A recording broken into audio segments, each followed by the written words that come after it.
Hi guys, magandang gabi po sa ating lahat. At ngayon guys, may share ako sa inyo kung paano mag-connect ang Wi-Fi to hotspot.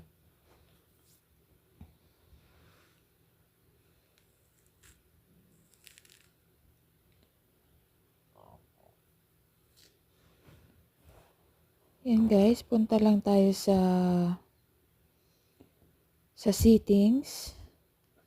Then makita natin dyan yung connections. Press natin yan. Tapos yung hotspot, mobile tethering. Tapos mobile hotspot, long press. Tapos may makita tayo dyan na network name, tapos password. Pindutin mo lang dyan kahit isa dyan para makita natin yung advance.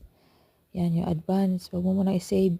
Pindutin mo yung advance para ma-scroll down mo, pababa, makikita mo yung Wi-Fi sharing, tapos ipindutin mo yan. And then save. Yan, okay na po yan.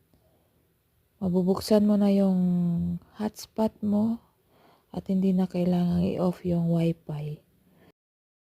Kung nagustuhan niyo po ang video ito, please like and share. Thank you and God bless all.